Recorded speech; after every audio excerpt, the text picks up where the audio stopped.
మీ business ఏదైనా మీ ఊర్లో promotion చేయాలంటే అది సుమన్ టీవీతోనే సాధ్యం. ఇప్పుడే సంప్రదించండి.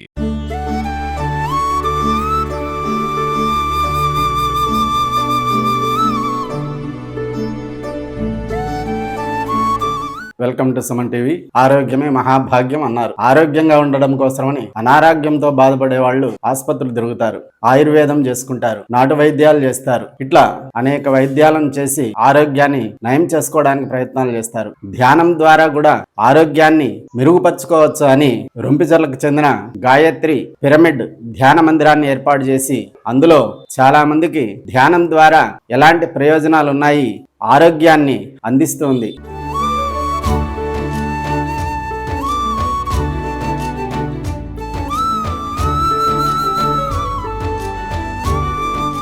రొంపిచర్ల మండలం బొమ్మయ్య గారిపల్లి గ్రామం ఆవులయ్య గారిపల్లిలో ఆమె చిన్న వయసులోనే ఆధ్యాత్మికత వైపు దృష్టి మళ్లించి ఆధ్యాత్మికంగా ఉంటే ఎంతటి ప్రయోజనాలు కలుగుతాయి అని స్వయంగా ఆ ప్రయోజనాలను 10 మందికి అందించాలనేటువంటి ఉద్దేశంతో పిరమిడ్ ధ్యాన మందిరాన్ని ఏర్పాటు చేసింది. ఆహ్లాదకరమైనటువంటి ఆ వాతావరణంలో ఎంతో మంది అక్కడికి వచ్చి ధ్యానం చేసుకుంటూ ఉన్నారు. ప్రతి పౌర్ణమికి ధ్యానం ఏర్పాటు చేస్తూ అన్నదాన కార్యక్రమాలు ఇస్తూ ధ్యానం వలన ఉపయోగాల గురించి ప్రజలకు తెలియజేస్తూ ఉన్నారు.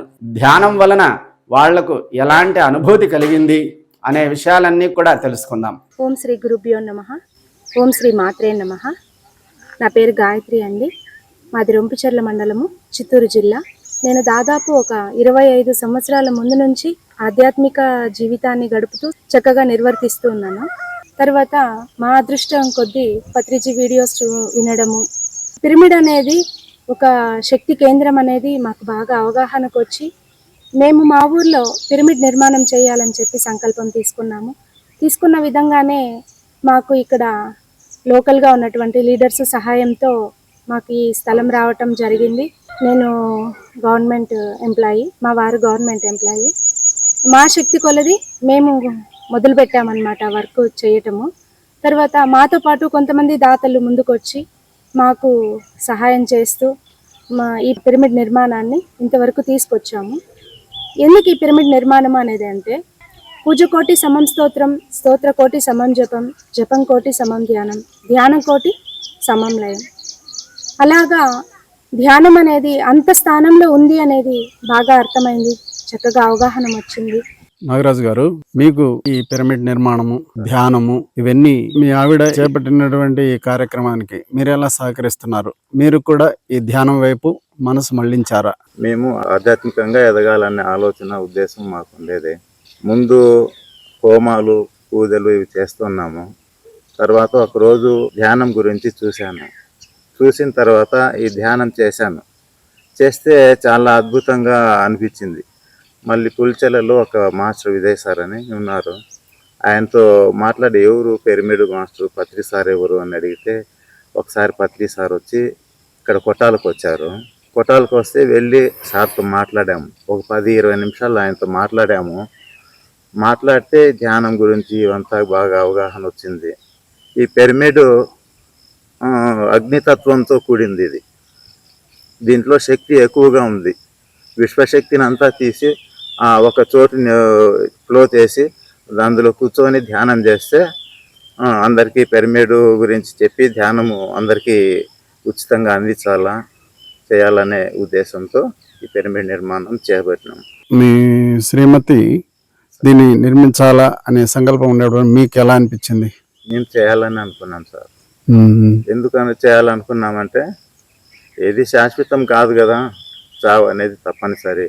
విశ్వం కోసం వర్క్ చేయాలనే ఉద్దేశంతో ఇద్దరము సంకల్పంతో ఈ నిర్మాణం చేపట్టినాము. అన్నీ భగవంతుని దయతో అన్నీ సమకూర్త వర్క్ జరుగుతూ ఇంతవరకు వచ్చింది. ఇంకా ఉండే వర్క్ కూడా పూర్తి అవుతుంది. ఒక వెహికల్ పెట్టి ధ్యాన ప్రచారం చేయాలా, ప్రతి గ్రామానికి ప్రతి ఇంటికి ధ్యానాన్ని అందించాలా అనే సదుద్దేశంతో ఈ లక్ష్యాన్ని ముందుకు తీసుకెళ్తున్నాం సార్. ధ్యానంలో ఫలితాలు ఉంటాయి.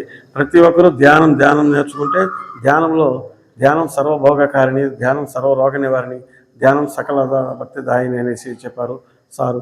కాబట్టి ధ్యానం చేసుకుంటే ప్రతి ఒక్కరికి మైండ్ శుద్ధత అవుతుంది. ఈ పిరమిడ్లో ధ్యానం చేసే దానివల్ల 3 శక్తి వస్తుంది. అలాగే పౌర్ణమి ధ్యానంలో 3 శక్తి వస్తుంది. కాబట్టి పౌర్ణమి నావద్దు, అమావాస్యలు నావద్దు, పిరమిడ్లో ధ్యానం చేసుకుంటే మనం పొందే శక్తి చాలా అమోఘంగా ఉంటుంది. ఎలాంటి రోగాలైనా తగ్గిపోతాయి, ఎలాంటి మనకు కోరికలున్నా అన్నీ నెరవేరుతాయి. కాబట్టి ఈ ధ్యానాన్ని నమ్మకంగా విశ్వాసంతో కూడి చేస్తే ఖచ్చితంగా ప్రతి పని విజయం సాధిస్తాము. నా పేరు నరేషు, మాది మేలయ్య గారిపల్లి రామాపురం. నాకు బ్రెయిన్ ట్యూమర్ వచ్చింది, తల కట్ట వచ్చేది పెద్దదయ్యి ట్యూమర్ వచ్చి గొంతు అయితే క్లోజ్ అయిపోయినాయి. గొంతుకు నెక్స్ట్ బ్రెయిన్కి ఆపరేషన్ చేసినారు. ఆపరేషన్ అయినప్పటికీ వాళ్ళు బతకరు అని చెప్పని డిశ్చార్జ్ ఇచ్చేసినారు. డిశ్చార్జ్ ఇచ్చేసిన తర్వాత ఇక్కడ గాయత్రి మేడం పరిచయం అయ్యి నర్సు మేడంగా వచ్చి ధ్యానం చేస్తే రికవర్ అవుతారు అని చెప్పినారు. ఆమె ధ్యానం పరిచయం చేసిన తర్వాత ధ్యానంలో 15 రోజులకే రికవరీ చేస్తే కనిపిస్తూ వచ్చింది. బతకడం చెప్పినోడు ఇప్పుడు వాళ్ళు చెప్పి 10 రోజులు 10 రోజుల్లో చచ్చిపోతారని చెప్పినోడు ఇప్పుడు 7 నెలలు అవుతాయి. బాగానే ఉన్నాను. నమస్తే, నా పేరు లహరి. ముందుగా నేను నా గురువుగారైన నా తండ్రి గారికి కృతజ్ఞతలు తెలియజేస్తూ, అదేవిధంగా నాకు ఈ మెడిటేషన్ని పరిచయం చేసిన బ్రహ్మశ్రీ పితామహ పత్రిజీ గారికి నా నమస్కారాలు. ఇప్పుడు ప్రజెంట్ ఉన్న జనరేషన్లో మనకు తెలిసిన విషయమే, ఏ జనరేషన్ పిల్లవాళ్ళైనా కూడా పెద్దల్ని గౌరవించడం చాలా తక్కువ అయిపోయింది. అదే మనం ఈ మెడిటేషన్లో ఉంటే అసలు మనం పేరెంటింగ్ అనేది ఎలా చేయాలి, అసలు మన పిల్లలకి మనం ఏమేమి నేర్పించాలి, పిల్లలు ఉన్నప్పుడు మనం ఎలాంటి జాగ్రత్తలు తీసుకుంటే వాళ్ళు ఒక మంచి భవిష్యత్తును మనం ఇవ్వగలం అని చెప్పేసి మనం ఈ మెడిటేషన్ ద్వారా నేనైతే చాలా తెలుసుకున్నాను. ఈ మెడిటేషన్ అనేది చాలా ఇంపార్టెంట్. ఎందుకంటే ప్రజెంట్ జనరేషన్లో ప్రతిదానికి కోపము, ప్రతిదానికి పగ, లేకపోతే ప్రతిదానికి కంప్లైంట్ చేయడం, లేకపోతే కంపారిజన్, ఇవన్నీ చాలా ఉన్నాయన్నమాట. అసలు మనం ఎందుకు బతుకుతున్నామో కూడా తెలియని ఒక మాయలో మనం బతుకుతున్నాం.